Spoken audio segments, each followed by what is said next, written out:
Caitlin Carr, and I work in the Visiting Scholar Department here at Reasons to Believe. This week, we're joined with Dr. Del Rio, and today we're going to learn a little bit more about him. So, Dr. Del Rio, tell me a little bit about your testimony. What was your journey to find Christ? My earliest memories of Christianity were during primary school. My mother would make sure I was sent to the local Lutheran church. Did their things in summer Bible camps and even served as an acolyte in the services. But I really didn't know anything about it. Later, when it was time for me to enter 7th grade, I was sent to a private Christian school. And there, the teachers were all professing Christians. The classes were conducted under a paradigm of Christianity. And we had regular assemblies with speakers and frequently heard the gospel message shared. Well, on one day in assembly, the speaker, I remember him to this day, Mr. Moore, he shared the gospel and he asked, does anyone in here want to come forward and express their faith in Christ? And myself and two girls in the whole assembly raised our arms.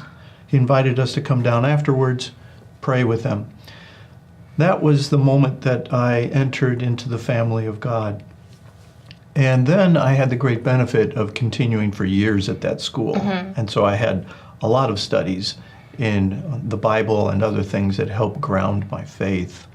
Since then, I continued to use my faith wherever I went, and I would teach Bible studies in schools and whatnot. My early faith is, actually all my faith has been of the Protestant evangelical flavor, one might say, but in different denominations, including those from the Reformed tradition, Wesleyan tradition, and presently of the Anglican Communion. So after school, you actually pursued a degree in music and obtained it. How did that happen? Because right now you have a doctorate in medicine. So how did the beginning of school start?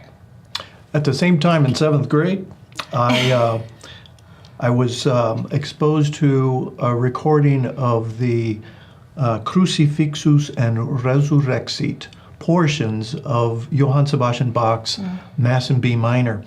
And I must have been the only 7th grader that was overwhelmed by it. So I fell in love with classical music. Of course, Bach is really Baroque, but I didn't know the difference, and began a pursuit of that. I fell in love with music, and it became my first passion. And I think it will be my last passion too. So my studies were all in music at first, bachelor's, master's, and doctoral level studies. I did a lot of teaching in colleges, universities, and conservatories in all aspects of music. But sometimes life throws you curveballs. One might say God throws you curveballs. And in 1 week, I left from actually lecturing in music at a university to showing up at a military base for the Army to begin research and writing on a subject for them.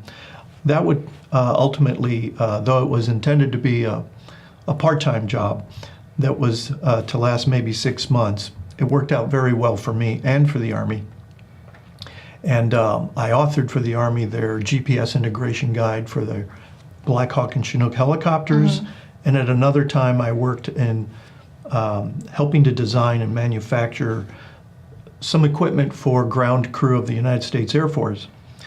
On that path, the base was going to be closed and shipped off to other places, and I saw myself as a married man with a family, 2 boys growing up, and didn't really think I could move across the country.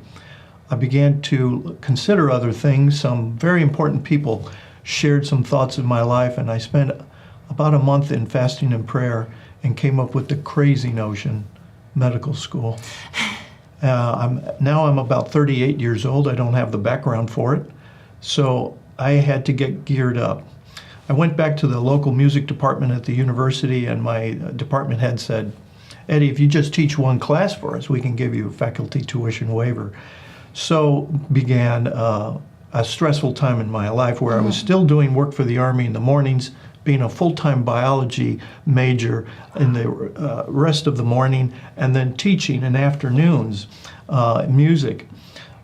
Miracle of miracles, I applied to St. Louis University School of Medicine and they accepted me. And there began my studies. I started in medical school when I was 41 years old, and I wasn't the oldest one. There was another gentleman, a few years older than me, ex-Air Force pilot, full bird colonel, as we like to say.